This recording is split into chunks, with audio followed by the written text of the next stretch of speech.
following podcast is recorded and produced by Emerge, a media creators co-op, in affiliation with the network at bicbp-radio.com.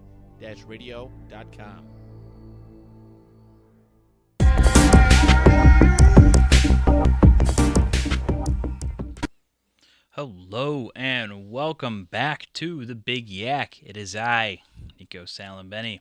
Alongside me is a special friend of the show, a co-running mate over at Emerge.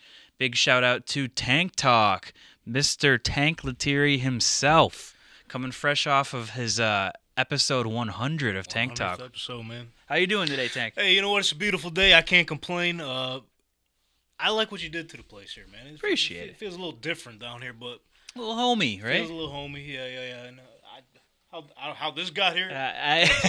I couldn't tell you. That just kind of showed up behind you when you started. Follows me everywhere, Nico. Follows me everywhere. But I really appreciate you having me on. I know it's been a long time in the making, and It has been. It has been a long time coming. Let's talk about it. We haven't talked about Tank Talk much on the Big Yak, so take it away. Well, it's just because you don't like us, Nico. What's the deal? No, man. I'm just joking. But yeah, we just wrapped up our 100th episode the other night. It's crazy how much and how fast time flies, man. Because I remember literally backtracking to like 2019, doing the show in my mom's dining room. Like, kid you not, we had the backdrop, dining room table set up. You could go ahead and ask Dylan. I think he was one of my first guests on there. Shout out Dylan Cardinelli, Nola's dad. Yo. But yeah, man, just going from there, bringing it back in quarantine, literally just like I was telling you before the show, doing the show just by myself, staring at a wall, talking to a wall, pretty much essentially watching paint dry, literally just boring myself to death talking about NBA basketball. But then Emerge happened. Literally, we're upstairs in the OG room, is like what we like to call it now. Shout out to Moranto for getting this thing rolling here. The setup was a little tight. It's a little tight. Yeah, it was a little tight, and you couldn't really see nothing on screen. We thought the dark look was dimming the lights was a cool look, but essentially we moved our way down here to the bunker, and yeah, here we are now, man. It's insane how much time flies and how much you can learn in that short amount of period. But it's great, man. I love doing it. We go live every Monday night at 6:30 down here in the bunker. You can follow us at TankTalk_pod if you need to. Follow along with our daily content and everything. We have a good time, man. Essentially, the show was started to make covering sports fun again, like it should be. And, yeah, man, we have a hell of a time. Me, Brother Bren, Donnie. We just got our youngest brother, Anthony, on board on the ones and twos.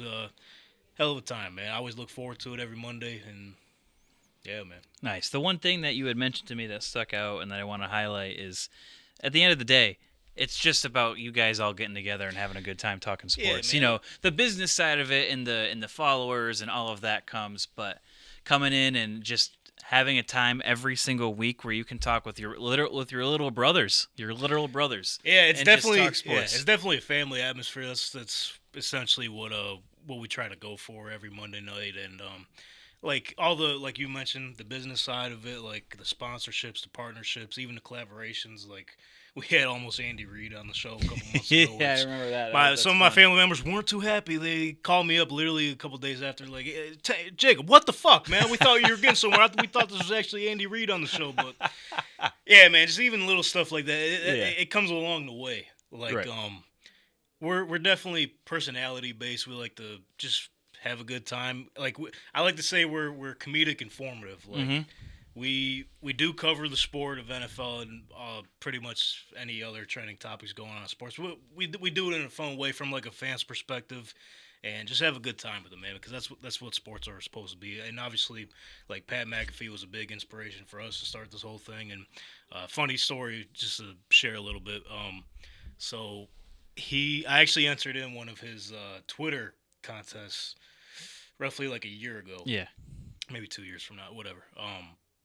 And I won. I woke up to $500 in my cash app from the Pat McAfee show, and I was like, you know what? If this isn't a sign to go do this shit, man, that's awesome. There's no other time. So I went and got. I never heard of that. Yeah. I haven't really shared it with too many people, but yeah, man. So essentially, not only was he an inspiration, he sort of helped kick off Tank Prod and helped me get my LLC and get this thing going. So shout out PMEC if you're watching or listening. Maybe you will at some point, but I mean, hey, even going back to high school, you graduated a couple years before I did, but I remember even shout just out Tank class of Talk. 2015, bro. Yes, sir. Yes, sir. It's already about next year's. I know I'm going off the rails. Next year's already going to be fucking 10 years, bro. I know. Speaking of time I'm flying. rounding the corner where it's like, okay, this year's gonna be 8. I can't believe it. It's insane. But yeah, no, going back, it's insane. It's just how much time is flying, and but going back to high school and thinking like Tank was, you were always doing something media related, and Tank Prod is a long time coming, and I remember it back in the man. black box where I mean, a huge shout out to Moranta. Like I tell him all the time, like I know he doesn't like that shit. If I can just go up to him and like get all soft and shit, but it's like, bro, if it wasn't for him, I tell him all the time, I wouldn't be doing none of this. So Yeah. like the black That's box exactly was literally it. where everything started for me. Awesome. Let's talk about the NFL. I mean, we are 2 days into. Well, actually, we're at hour 4 into the true start of the league year. The but real free agency. You and I both know that is not the actual case. I mean, going back to the tampering period, Monday it started at noon. Yes, and sir. what was it, 12:13 p.m. that DeAndre Swift kicked things off with a 3-year. 3-year, 24 mil. I don't know what was guaranteed or anything, but I seen a lot of Bears fans' reactions. Some of them weren't too happy about it. Can we just talk about like the legal tampering period where there is no legal tampering period. Teams are talking all the time. There's no way that they could have negotiated a $24 million deal in 13 minutes. No, well, I mean, it essentially starts at the combine, and I know a lot of people they don't see the purpose of the combine, but essentially we talked about this on Tank Talk a couple weeks ago. It's like the whole purpose of the combine is for obviously the owners and GMs to meet up and talk to each other, even about deals like that potentially. Yep. Like, hey, what's going on with so and so, and what would you be looking to get for him, and all that. And most importantly, it's essentially like an interview for the prospects with the teams, and also for the medical staff of those teams to meet with that player. Like even example for this season, Kool-Aid McKinstry. It turned out he had an injury in his foot or his ankle. I couldn't remember exactly, but he had no recollection or any idea of that injury happening. So now him knowing about that injury, he could go get the surgery, goes and does what he needs to do, and get ready for the season. So it's insane. So the combine is really important. I think essentially that's when free agency starts. To be honest, like a state of the union for the NFL, and the best way to put it, where everyone's talking to everyone and getting everything situated. Man, where do we want to start? You tell me. What's the biggest one? I mean, there's a few. I think the big one, the first QB domino to fall was Kirk Cousins to Atlanta. 4-year, $180 million deal. Their out is after 3 years for Atlanta. Kirk Cousins is just coming off of his Achilles injury. 35 and a half years old. He's going to be in Atlanta till 40, it's looking like. And can I just say, with Kirk Cousins, he has made so much money. I think it's actually the most guaranteed money of any player in NFL history. Dude, it's I forget his agent's name, but shout out him, bro, because Hall of Famer. He's the greatest, potentially the greatest agent of all time. It came out that Kirk Cousins has accumulated over $300 million in his career. It's unreal for a guy that's won one playoff game in 12 years. Yeah. One playoff game. And to even go back and look at like the draft class he was drafted in, Andrew Luck, RG3, Russell Wilson, and he's the one. If you would have told me back then that he'd be making $300 million in his career compared to all those other guys, I would have called you a liar. Probably would have just smacked you in the mouth, to be honest. Like, it's insane. It's insane. But I feel like that's probably his best case scenario, right? It's got to be. I mean, look at the offensive talent around him. Now, is it the best case scenario for Atlanta? That's a different story. But for Kirk Cousins, I mean, now you have Kyle Pitts, you have Drake London, you have Bijan Robinson, you have Tyler Algier, you have who else? They haven't made a move for another wide receiver yet, at least in significance. But they're probably going to be targeting more offense, just knowing that team. They did sign someone it was the guy from the Bears, Mooney. Oh yeah. Darnell son. Mooney got a 3-year, Which is- 3-year, $39 million or something like that. Fantasy guys are always big on him every single year. For what reason, I don't know why, but this year you probably have a good reason with Kirk Cousins there. But the thing is, like, I want to mention this. Literally 1 year ago, the Falcons were like one of the first teams to come out and say they weren't interested in Lamar Jackson.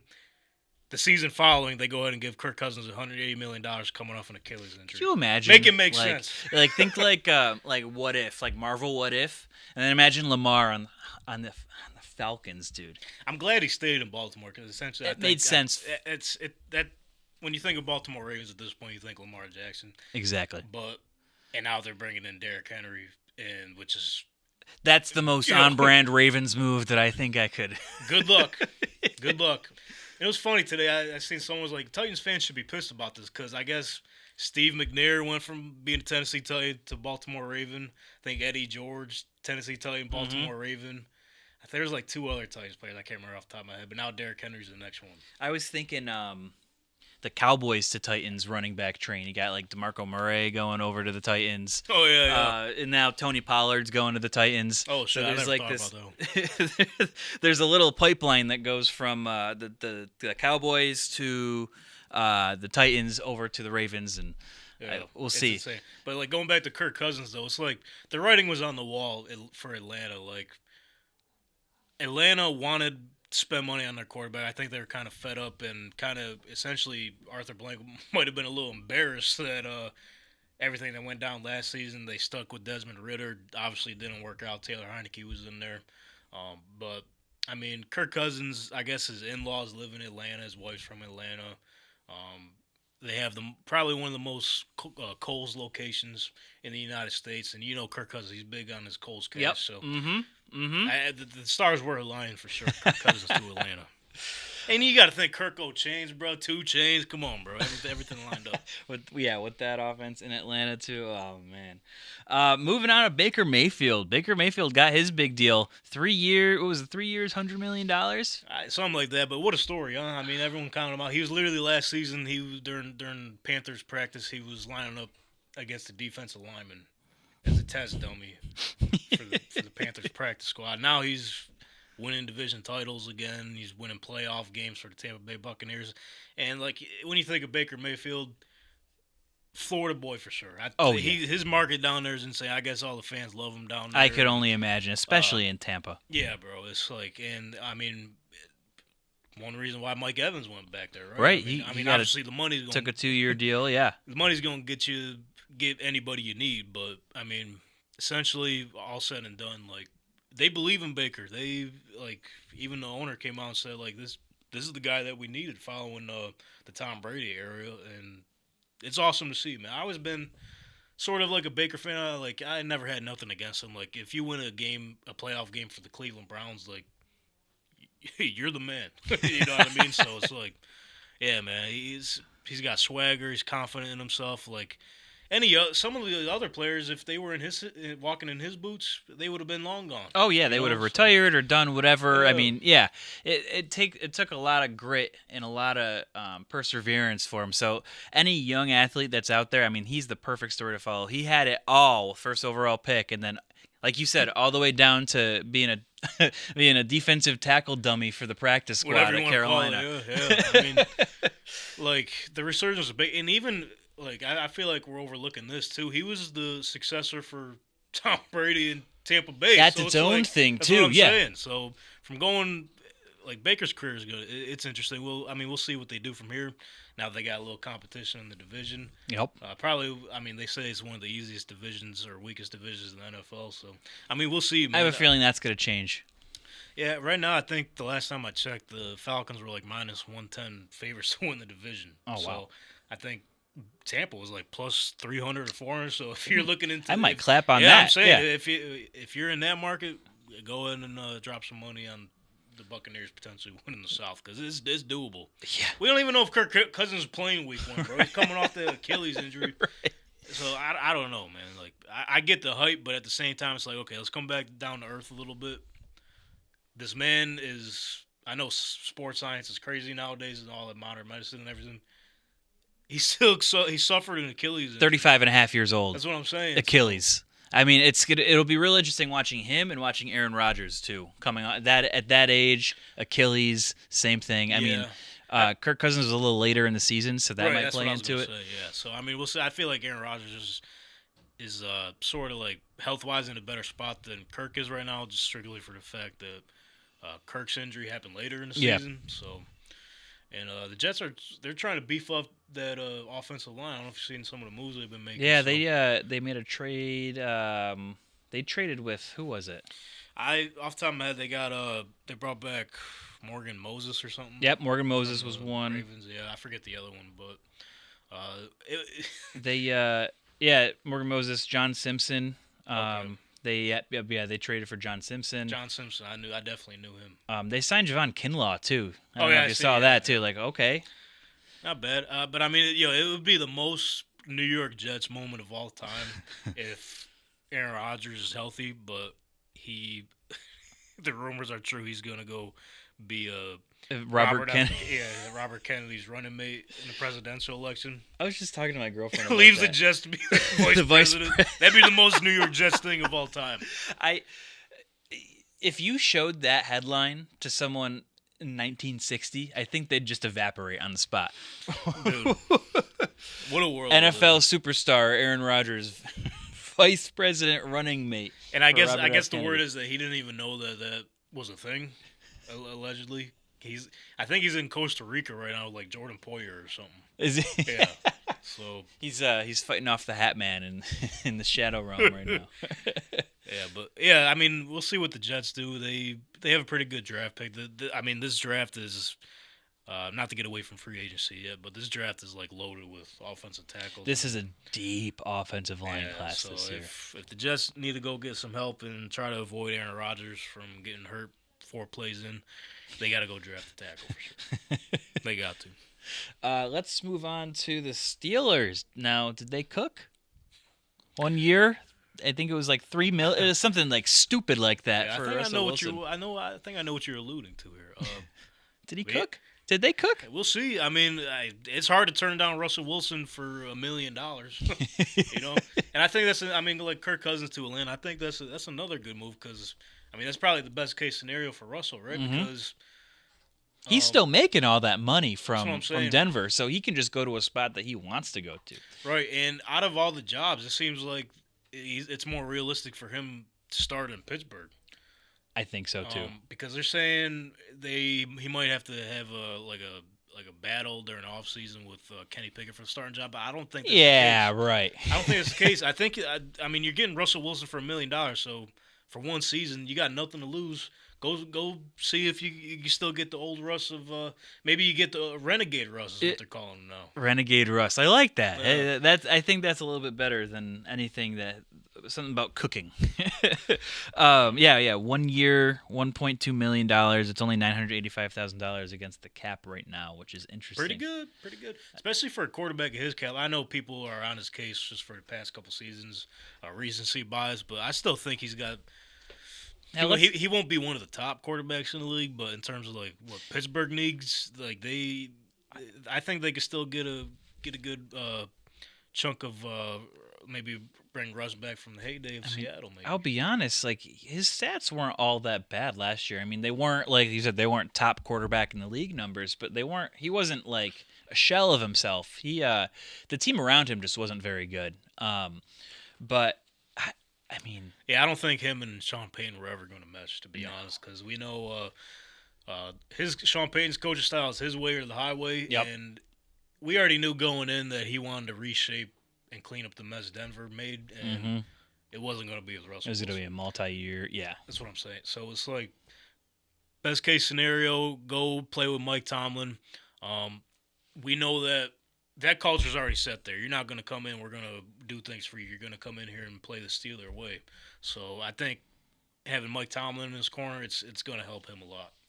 Maybe humble him a little bit. Do you think, I mean, hey, depending on how well they perform, or how well at least that offense performs, is Russell Wilson back on track to eventually be a Hall of Fame player?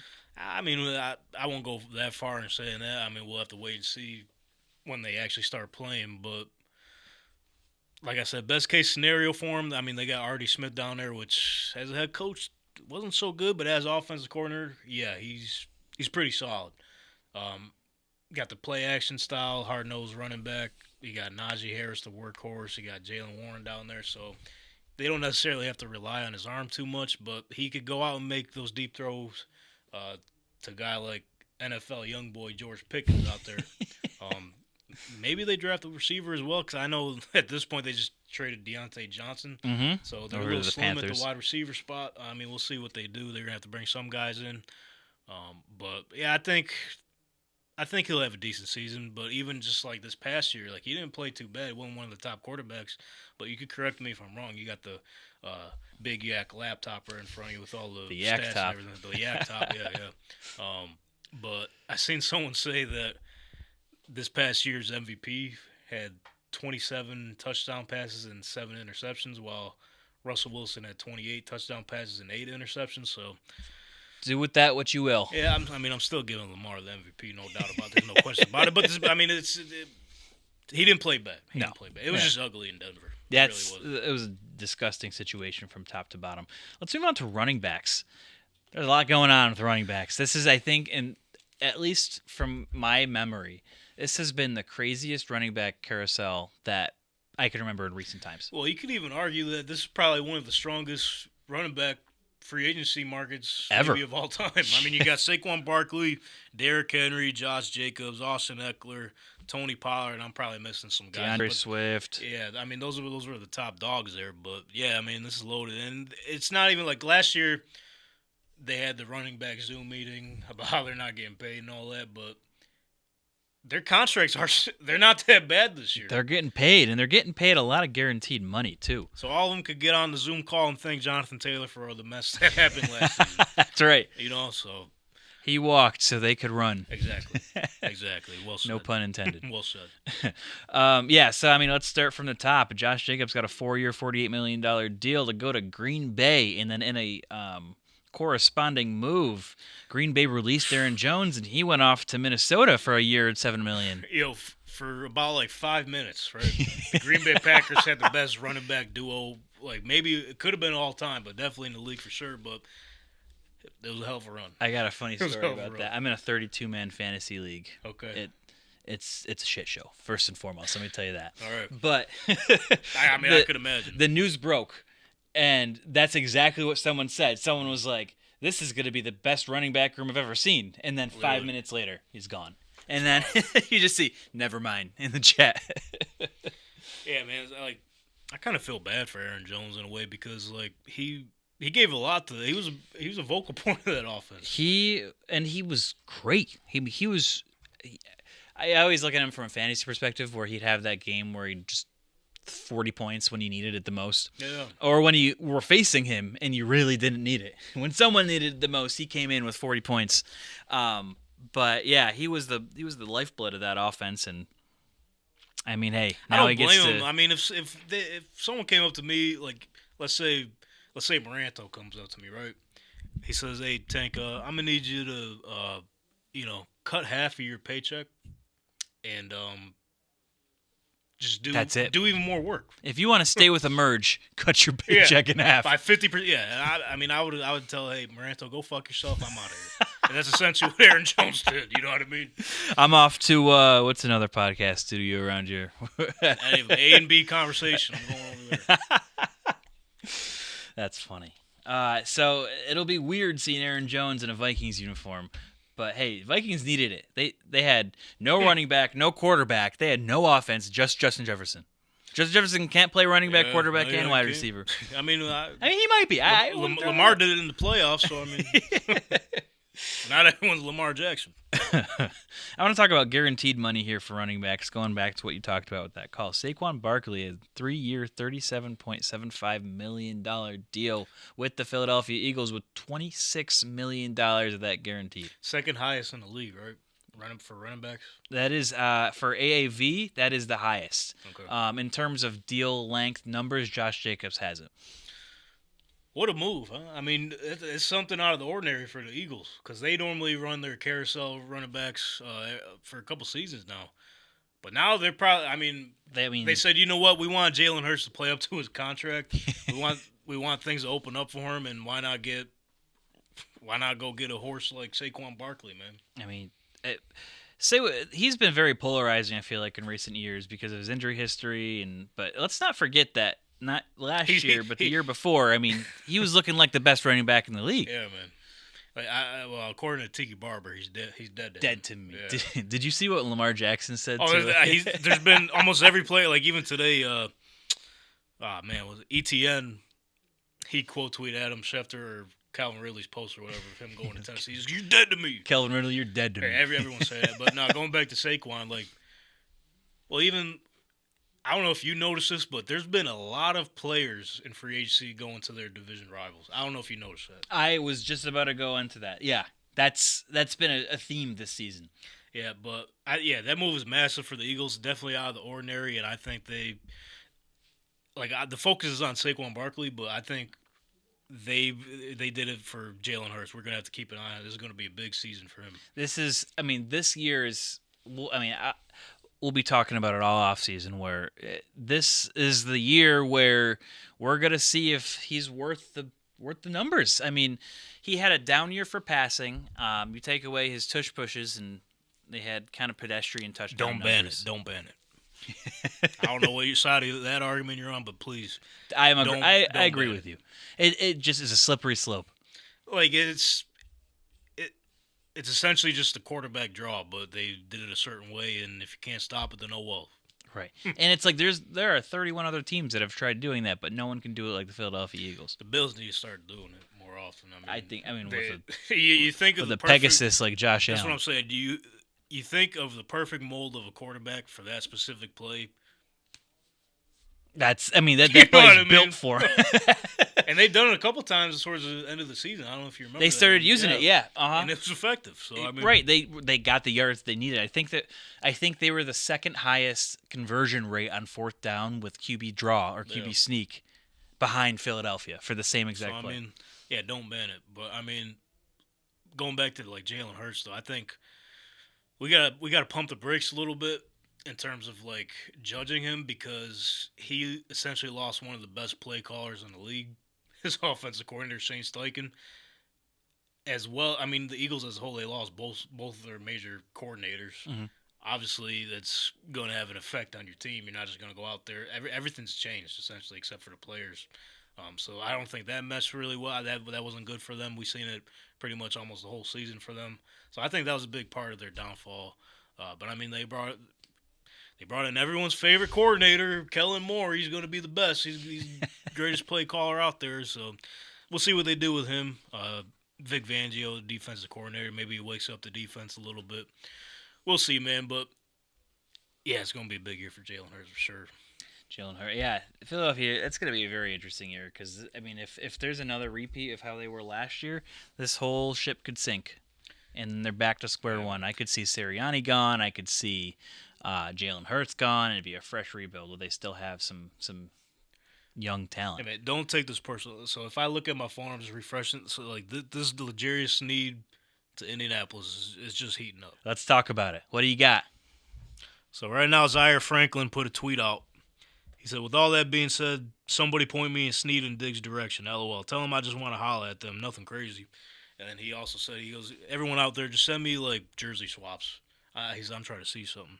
But this has been cooking up for the past. I know on Tank Talk and even at home, I always mess with the guys. And my fiance Nadia, shout out. That every free agent, they're going to the Colts. They're going to the Colts. Actually, I'm 75% of it is I'm serious about it. But the other percentage, I'm with the Bills. Yeah, because I'm trying to get your reaction. But L'Jarius Sneed, it's a real thing. Essentially, it's been reported that they've been trying to go after him for quite some time now, even going back to last season. So, as of right now, I think his name is at Marino NFL. He covers the league or whatever. He has his own coverage, Twitter or whatever. He said they're essentially the front runners. There's Falcons are involved, Vikings are involved, but he said the team to beat in this is the Colts. So now the Colts players, now that they re-signed Zaire, Kenny Moore back, they're Recruitment is on, baby. Come on. That's And right. the funniest part is that L'Jarius, he's like liking the tweets and responding to them. So we'll see how this thing goes, man. So if I ignore you for a second and you just catch me on my phone, that's all I'm doing, bro. So just don't take it personal. Listen. I do the same thing. I got my phone right here. I got Rappaport's and Schefter's notifications on. I'm looking up and looking down. So if you see me lose my train of thought, it's because of this too. It's that time of year. Free agency frenzy is no joke, man. I know Monday was insane, but there's truly no offseason in the NFL. There really isn't. So this is like the first time I've had like Ian Rappaport and Adam Schefter's notifications Oh on. man, So welcome to the storm. We're gonna get notifications all hours of the day. yeah, man. So we're gonna keep an eye on L'Jarius Sneed to the Colts. Who else? What are some big names? How about the defensive side? Let's talk about Christian Wilkins. I did not see that one coming, huh? Christian Wilkins to the Raiders of all teams, huh? Him on the opposite side of Max Crosby. I mean, that's a recipe for disaster. That's scary. Like, if you're on the opposing side of the line and they sniff out something that's going on in your life that's maybe you don't want people to mess with you about. Between the two of them? Don't let those guys find out because you're going to hear it all. It's like when the teacher puts the two class clowns at the same little partner table together. Like, it's a recipe for disaster. Like, I think, obviously Wilkins not only makes an effect on their defense because he's there making his own plays, but the focus and attention that's going to be put on him, I can't wait to see the odds on Max Crosby Defensive Player of the Year because I'm definitely going to bet that's not that a for bad sure. yeah, that's not a bad hedge at all. I mean, you take that now, it's gonna shoot up. Dude. Yeah, I don't know how. Antonio Pierce was joking a couple months ago saying he's got the recipe to beat Patrick Mahomes, and maybe that recipe is just throwing 2 yards in the second half of a game and having 3 defensive touchdowns or something. He might be on to something now. He knew something we didn't, obviously. So, we'll see. Josh, if there's one person that's got to be happy, it's got to be Josh Allen. Oh, my his nuts are free. His nuts are safe. No more grabbing them. No. So Patrick Mahomes, get the largest cup you can find at Walmart or something, brother. 'Cause Christian Wilkins is coming. He's gonna touch you. Hey yo.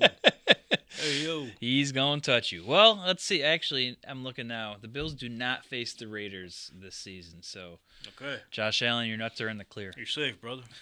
You're safe. Christian Wilkins was a huge signing. That was 4 years, $110 million. Bad. That puts him up there with some of the highest paid in the league, if not the highest paid in the league. And obviously Chris Jones was happy about that. Oh yeah. So he re-signed for what, 5 years and 5 years. It might have been. He might have just overtook it. yeah, man. Chris Jones was. He's not even on there. It's a lot of money. Let's just say that. Whatever it was a ton. And you got to think. 5 years. I forget how old he is, but it seems like a long time for him. No. Let's see. His cap hit now. Yeah. Okay. $7 million this year. 5 year, $158 million deal. It's crazy. And essentially, they have Patrick Mahomes, but essentially he was the reason why they went on this run in the end when it's all said and done. You go back to the pressure he put on Brock Purdy at the end to kind of force Brock Purdy's hand to overthrow, I think, Jennings in the end zone. And the pressure he put on Josh Allen at the end. I know we don't really got to touch on this too. I know it's okay. It's still I too soon. got thick skin. But you have to. You know what I mean? As a Bills fan, you must.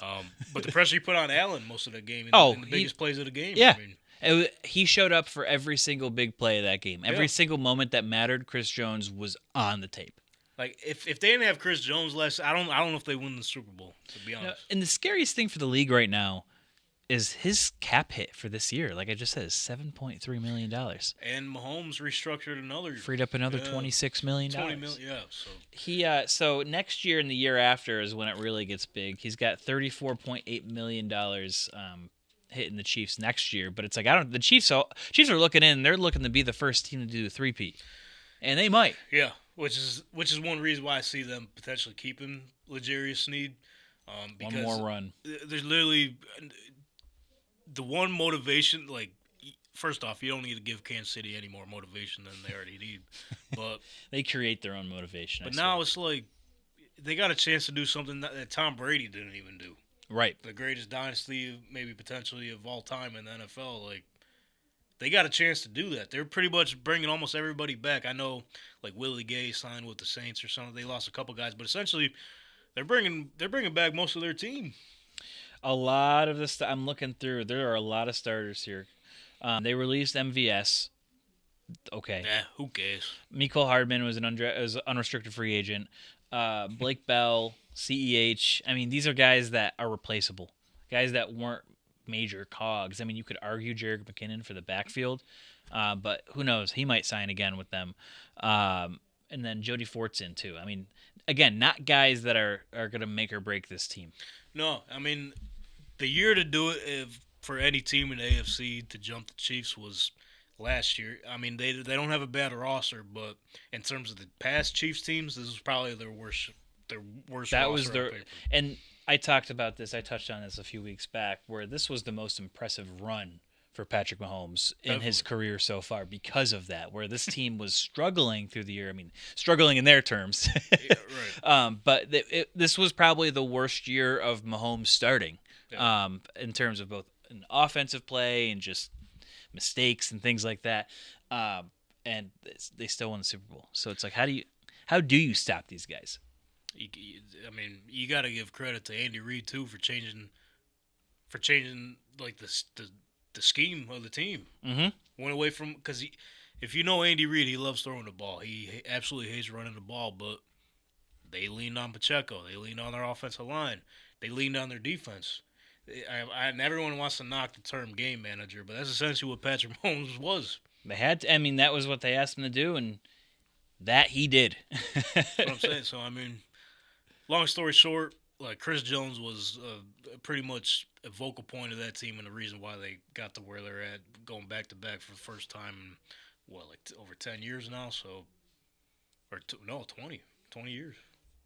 Unreal. It's crazy. So, they got all the motivation to go back and win a third. And if you ask me right now, if I had a better team, I think it probably would be them. And I hate to say it, but that's the truth. It's you suck to see it as a fan of a team in the AFC, but you gotta admire the greatness. That's how I always felt about Tom Brady too, where it was you gotta respect it no matter what. I got to that point. I think it was one of his last runs with New England, doing what he winning games with because the New England Patriots roster wasn't that impressive towards the end of his run, and they're still finding ways to win, elevating teams, and it definitely solidified that when he went to Tampa Bay and won the Super Bowl there in his first season. Unreal. So that cemented him as the GOAT there. It's the Chiefs world. We're just living. That's what I like to say. Amen to that. A couple other signings I want to touch up on before we talk about the draft. Calvin Ridley. That was a big one. 4-year, $92 million. Titans made a splash. So let me take the host chair away from you. And since you're sitting in the host area of the bunker, where I sit Monday nights, I'm going to ask you a question. What do you think of that deal?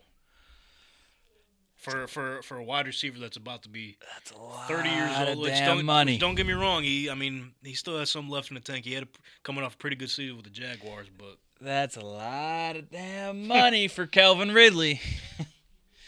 Is someone checking his FanDuel account? Well, someone was joking. They said, "Damn, he fumbled the bag. He was minus 360 to go back to the Jags, plus 400 to go to the Patriots." And he's like, "What was the odds of him going to the Titans? Maybe he didn't fumble the bag. Who knows?" Mulugeta's one of those agents too. Speaking of agents, Mulugeta, I've been seeing his name. I'll be honest. I follow the NFL quite a bit. I don't know if I've ever really heard his name, especially heard his name more than I have in the last 2 weeks. Dude, he got the Kenny Moore deal done with Indianapolis, making him the highest paid nickel corner of all time. Taron Johnson is licking his chops. Trent McDuffie's he's already licking too. Yeah, man. The Calvin Ridley. I don't know what Tennessee. 4 years, $92 million. We're looking. The numbers haven't come out yet, and the contract details. All we know is the basic $23 million a year.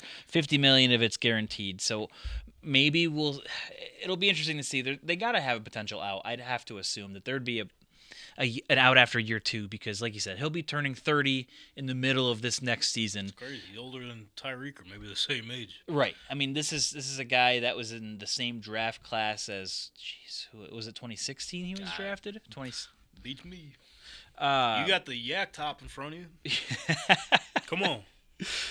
Yeah, he was 2018 was when he was drafted, but he was he was like 24 when he got drafted. So, Was he? yeah, no, this is Like, he'll be now. I'm trying to think back of some of these big money wide receivers at old ages. I mean, they're essentially just getting DeAndre Hopkins 2.0. which they already have him. Exactly, exactly. They must have a thing going with old wide receivers, but it's interesting to see the wide receiver market and how it's going to shape out because the only other two big-ish money signings were Darnell Mooney and Gabe Davis, who essentially had the same deal, 3 years, $39 million for each of them. Hey, I'll add this too. Like, AFC South is going to be electric. Yeah. Obviously, a little bias in there, but I mean, with the young quarterbacks they got in that division, they're like each team is going to start building around those quarterbacks. Yeah. I mean, you see it with the Houston Texans, what they've been doing. Colts, I mean, they brought back their guys, their homegrown guys, and obviously now you're starting to see them kind of hit the market a little bit. But yeah, man, AFC South is going to be fun to watch. But in terms of the Titans, as a well-known Titans hater, like, you got to respect what they're doing, trying to build around Will Levis. I don't know if he's the complete answer for them. As we know, he might have let off of the Mayo coffee a little bit. But if I was him, keep drinking that shit, man. I mean, If it's working, it's it working. got you this far. If it ain't broke, don't fix it. Right. But like, they bring in Tony Pollard. They got Tajay Spears still. D-Hop, I mean, is D-Hop. I don't know how long that's going to last. Veteran receiver like Calvin Ridley who can still make plays. Their offensive line is absolute garbage, right? So, I mean, they still got to build on that. But I don't know, man. Like, you got to be happy for Calvin Ridley getting the money, but You're happy for the player. It It's- sucks for the team. right, because I mean, I don't know if you've seen, like, last week D-Hop, people were going at D-Hop for his stats or something. He's like, well, I haven't played with a Hall of Fame quarterback. It's like, dude, you had the You had the option to. that's what I'm saying. You Like, had the chance to if you you had wanted the to. opportunity to do so. So it's like, I mean, I don't know. We'll see where the Titans' direction goes. Like, they got a new coach, new faces in the building. So If I'm Jacksonville, though, I'm happy with this. Where Calvin Ridley, I essentially traded Calvin Ridley for Gabe Davis and got younger, 5 years younger, and $60 million cheaper. right, yeah, I'm sure. I think they were saying New England was in the picture.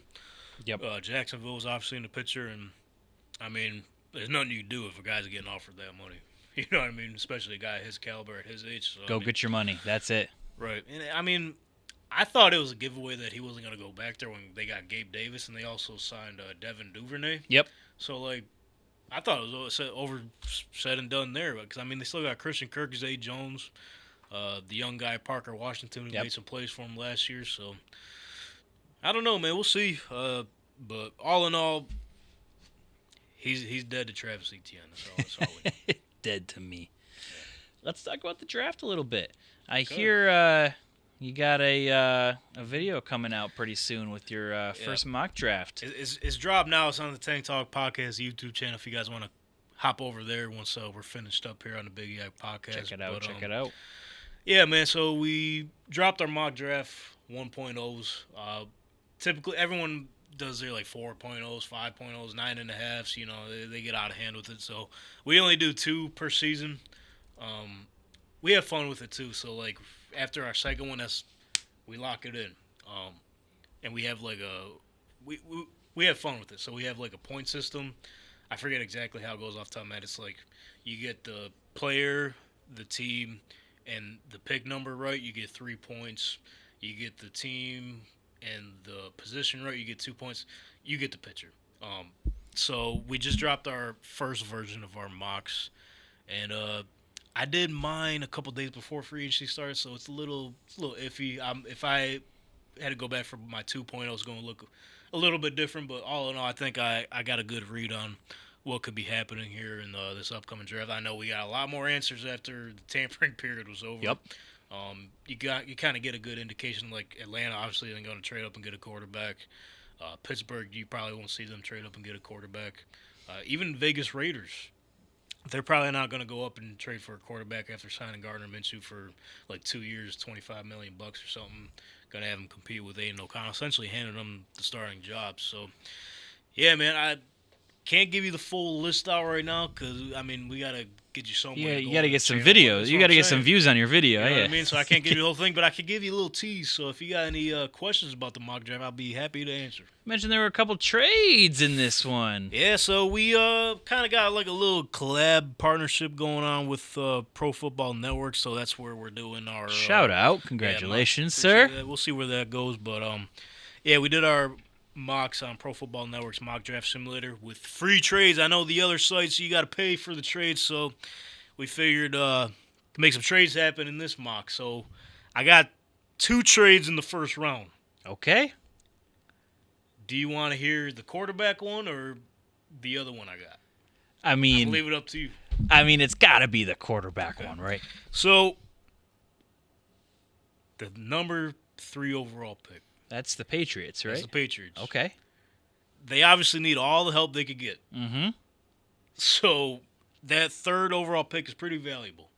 They need to build their team up. Obviously, they still need a quarterback, but they need everything else to protect the quarterback, right? So they trade back and get some assets from the Minnesota Vikings. I know they signed Sam Darnold in free agency, so let's keep this in mind. Like I said, disclaimer, I did this before free agency happened. I still think there's an opportunity where this could happen, but I got the Minnesota Vikings trading up and getting Jaden Daniels in the 3rd. Wow. That player Jaden Daniels has been most mocked to New England at that number 3 spot. So he's staying at number 3 in your mock, but not to the New England Patriots. I just think, I don't know, Minnesota's in a spot where obviously they lose Kirk Cousins. They got to pay Justin Jefferson. He's probably going to reset the wide receiver market after it got reset last season. Yeah. So the majority of their cap is going to be over there. They still got T.J. Hawkinson. They got a decent offensive line. And they just got Aaron Jones. So they got some weapons, and essentially that's a pretty good spot for a rookie quarterback to be on. You can still, with a rookie contract for the quarterback, you can still build around him, just like the San Francisco 49ers have done. I think that's a new trend that we're going to start seeing. C.J. Stroud is doing it in Houston right now. Obviously, they got Danielle Hunter and all those guys. But yeah, I got New England trading back, and I think Minnesota's going to go ahead and take that jump because it was rumored last year they were interested in trading up to the 4th pick to go get Anthony Richardson, but Colts, that was their guy. They didn't want nothing to do with it. So I think they pulled the trigger on it this year. And a little bonus, since New England is trading back to the 11th overall, they still get a quarterback. Okay. J.J. McCarthy. All right. I mean, hey, I think that's a much better spot for J.J. McCarthy to go. No doubt. If New England's their guy, they can get him at 11. And still, I mean, get some draft picks in return. Mm-hmm.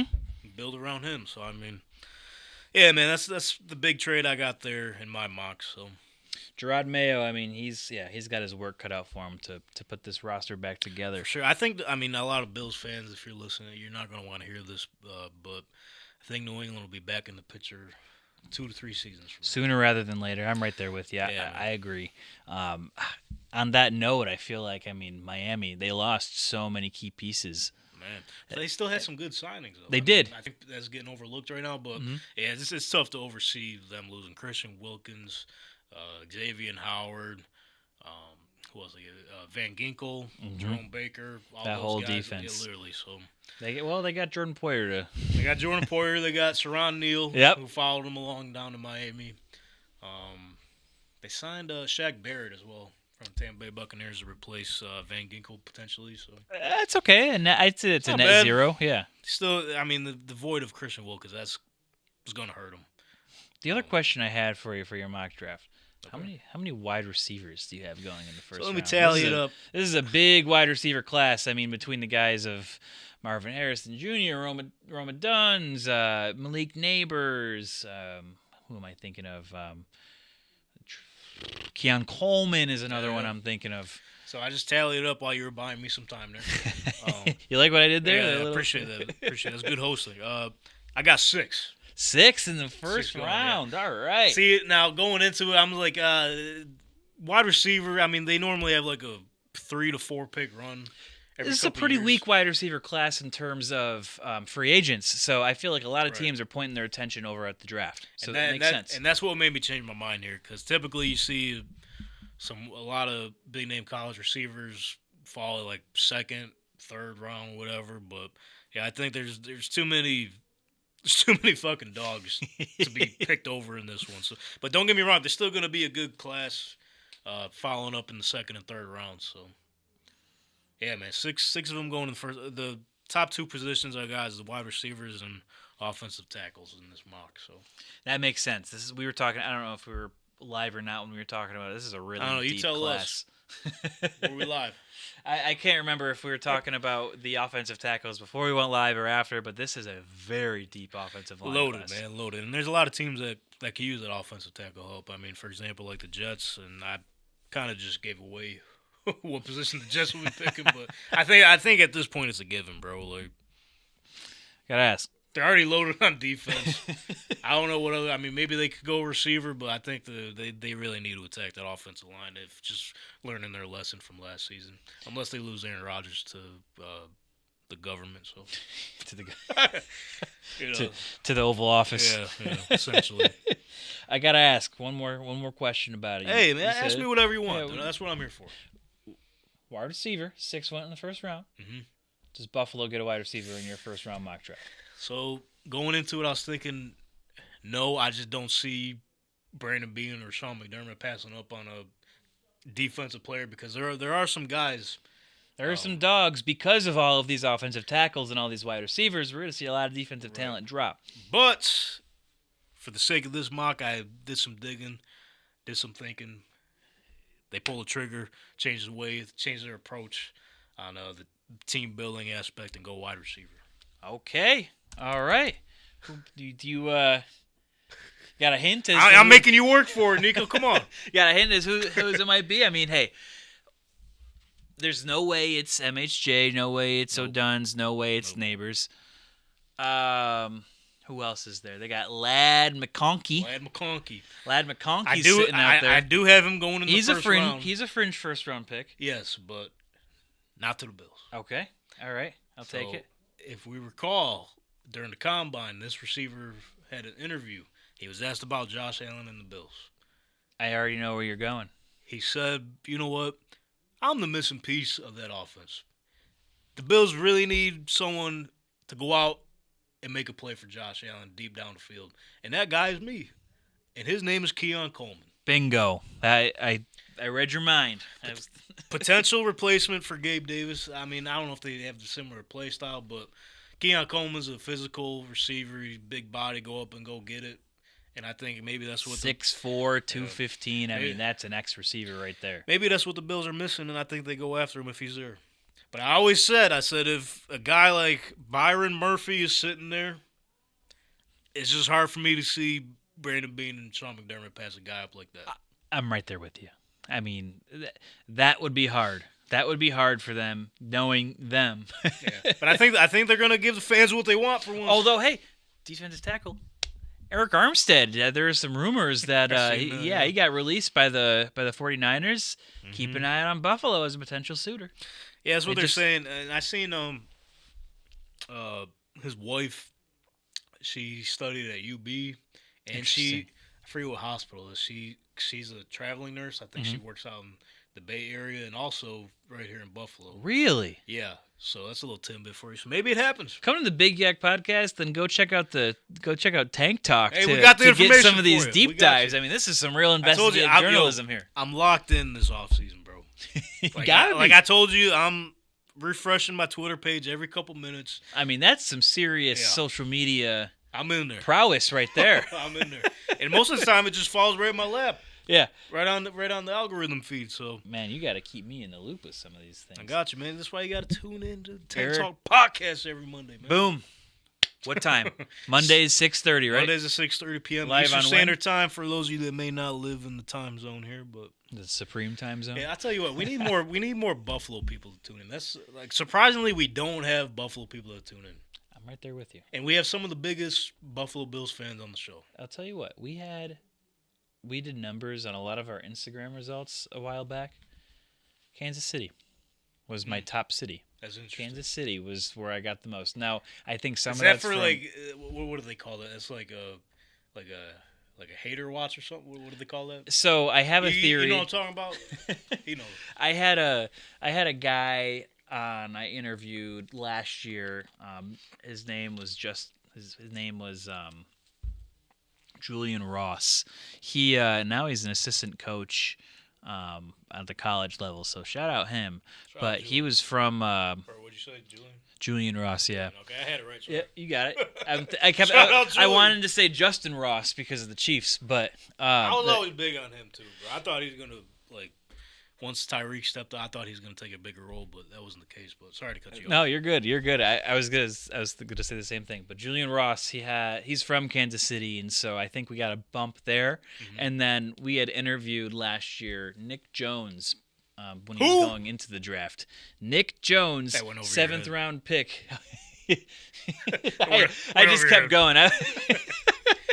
If you want to get a sense of how the Tank Talk podcast rolls, I mean that's a perfect example right there. Just off the hinges every time. Jokes go over people's heads, and You just carry on. We just act like they heard it.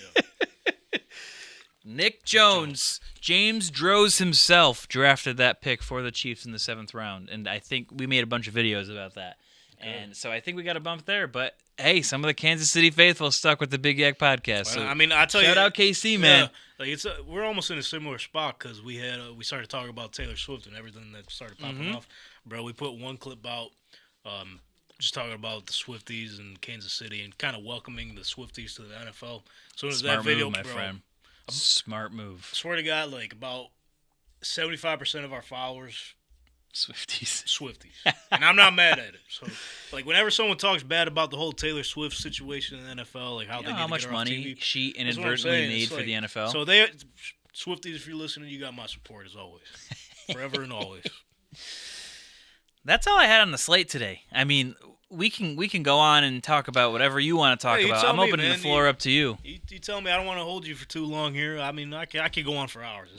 We talking Like you about said, it. just talking sports. Yeah, we talked about it before the show. Like we go for over like 2 hours. So I think the longest we had was like 3 hours, and I think the last 10 minutes was us like just clapping, try to draw it out, try to break the record. So I mean, I'm here, bro. I'm here. Why don't I ask you? Let's go back and talk a little bit more about Take Talk. Give you the time to plug your pod. Because again, I can't believe it's been 2 years and we haven't really. We haven't collabed much. I mean, I know we've been trying to do something, and Our schedules have not lined up Yeah. well, and that's honestly what it really comes down to. Is for both of us. I mean, this is not our full-time gig. We all work Want it to be. full-time. You work full-time and you're in school and you're doing this, right? yeah, I got So a lot going on. You got the whole works. So let's talk about Tank Talk. Let's I talk mean, about it.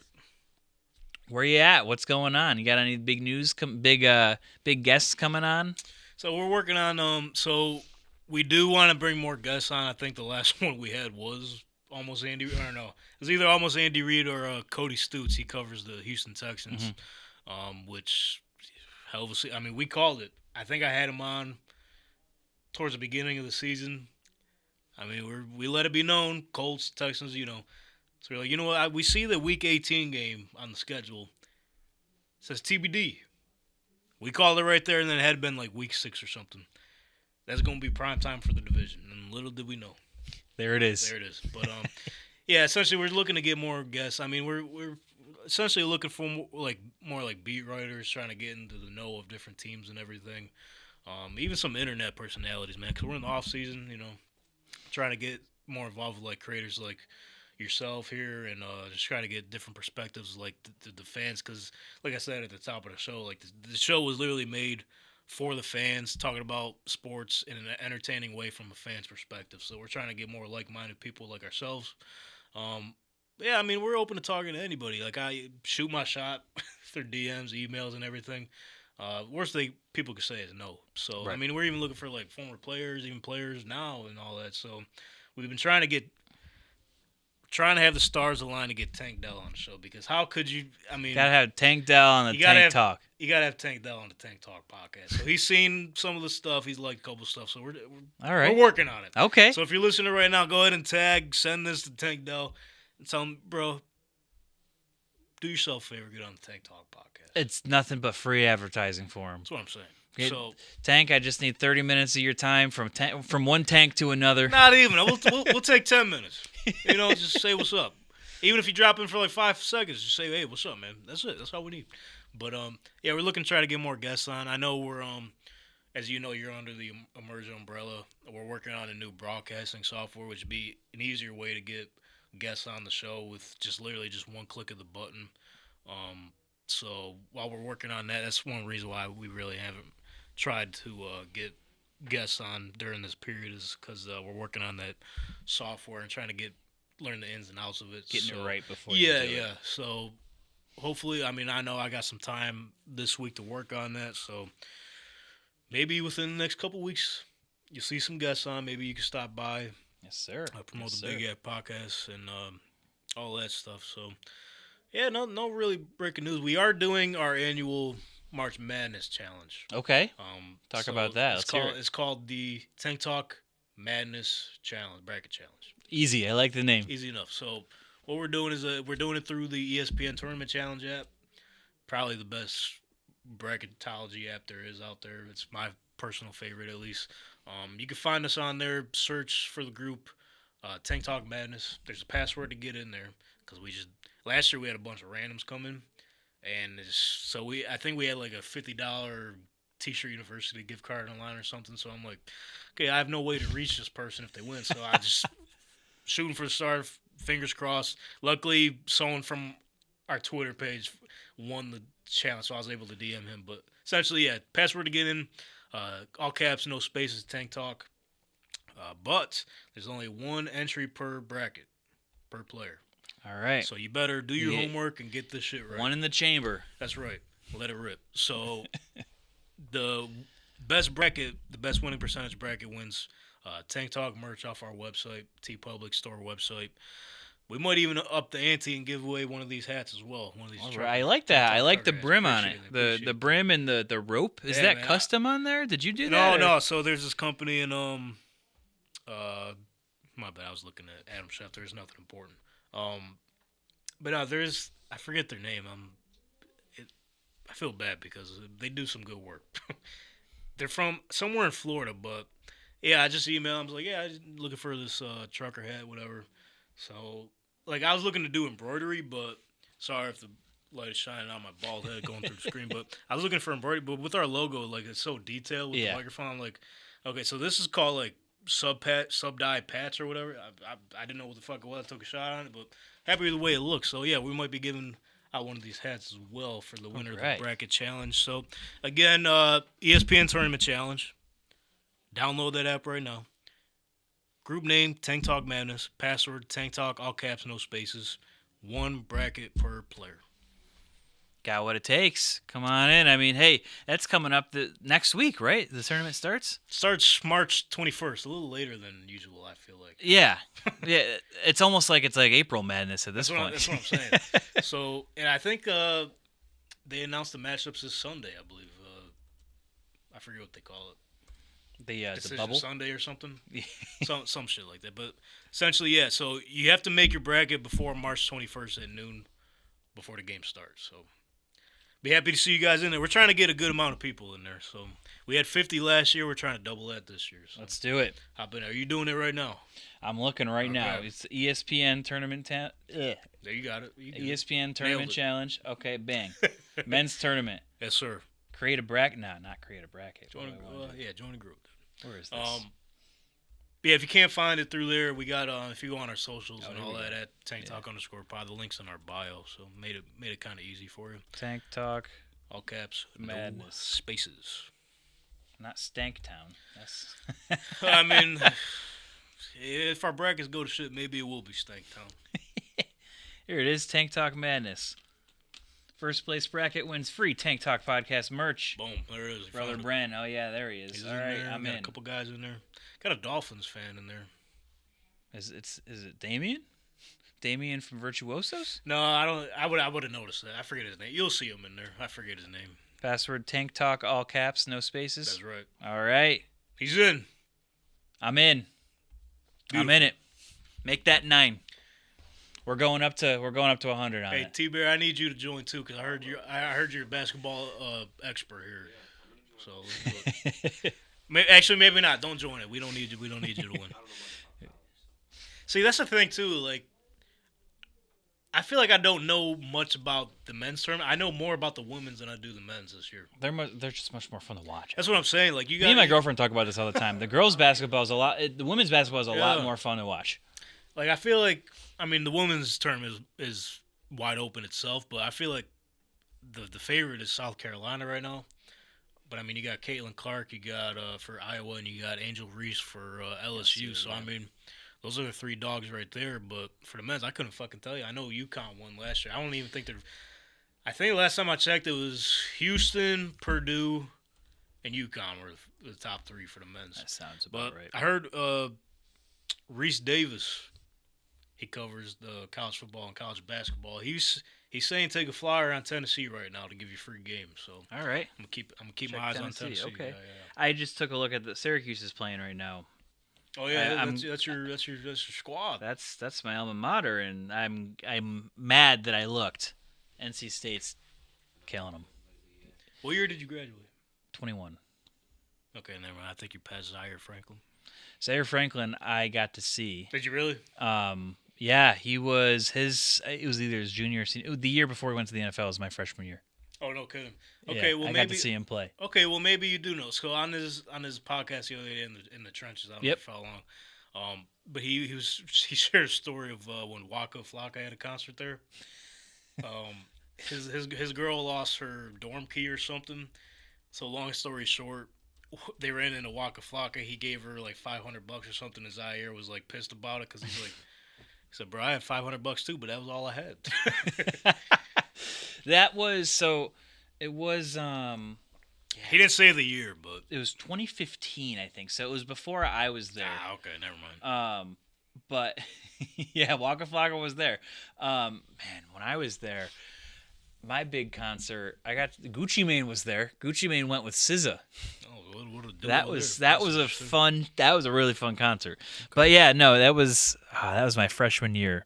That was the year that Syracuse upset number 2 Clemson at the time, and we rushed the field.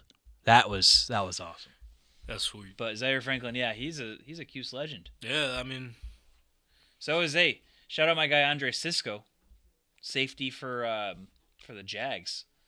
He'll be due pretty soon to make some good money. well, yeah. Speaking of money, like Zaire, he's got a good just story got a- too. He's 7th round pick and worked his way up to special teams. I'm a Was big a- fan of Zaire Yeah, Franklin. was a special teams captain for a couple years, and he Filled got in for he got an opportunity when I was Gus Bradley came in as our defensive coordinator, and he's been killing it since then. Essentially, that was the start of the downfall of Shaq Leonard, but yeah. sad story there. But shout out Zaire though, and Syracuse, I guess, other than them stealing Kyle McCord from us, but Hey, I'll tell You you, can- what, you I'm can- you excited can for keep 'em. football this year. you could keep them. Are you an OSU fan? OH. Ayo! They're gonna suck this year. We know. Hell no, bro. We just got the best safety in the country, bro. Who's that? Caleb Downs from Alabama. I don't know if did you miss that one? Transfer portal? Oh yeah. Dang. He said Nick Saban's out there. Shit, I'm going to Ohio State. I don't blame him. I don't blame anyone for Alabama jumping ship. Josh Downs' is younger brother. Is it really? Yeah, That's he's a interesting. dog. Man, Chris Ballard, if you're listening, punch a ticket. Go get him. Go get him. Yeah, who was it? Zaire Franklin signed it. Yeah, 3-year, $31 million deal. And I guess the cap, for some reason, like there's another thing. Like this whole cap shit always confuses me because there's always ends around everything, but there's like loopholes everywhere you could work around it. But his cap hit doesn't hit until the 2025 season. Yeah, he's only going up against $3.3 million against the cap this season. Fuck it. Unreal. Let's go. Unreal. Leads the league in tackles back-to-back years, and that's He's that's a all dog. it takes. Yeah, let's do it. Let's do it. Hey, you know what? You know how he got that deal? His agent. Drew Rosenhaus. Him Go. too, bro. He's up there. But I guess there's a rumor that he might be done soon. Drew Rosenhaus? Because I mean, he's getting I don't old, know. right? I don't know if you noticed in the tweets that haven't reported. They've like started his to deals. add who negotiates the deals. I did notice that. But whenever there's Drew Rosenhaus mentioned, there's another name. I forget the name, but they're thinking he's his like protege, and he's starting to get him involved to pass the baton off to him. I mean, he's 57 years old. He's negotiated over $7 billion worth of NFL That's wild. contracts. So I think the agent rate is usually about 2%. What's Yeah, that sounds right. 2 or 3. What's 2% of $7 billion? Yeah, you're asking the wrong guy, brother. Hold on, I can tell you real quick. Went to the same high school and didn't really get too much out of there. 2% of $7 billion would be $140 million. I think he's set. Yeah, I think he can retire. He's good. But something I learned about like the contract reports. I forget who was talking about it the other day. Mike Florio was talking about it in an Shout out interview. Pro Football Network. Yeah, but fuck, no. Was it? No, that's PFM. Oh yeah, PFN. Yeah. Bro, they gotta figure this shit out.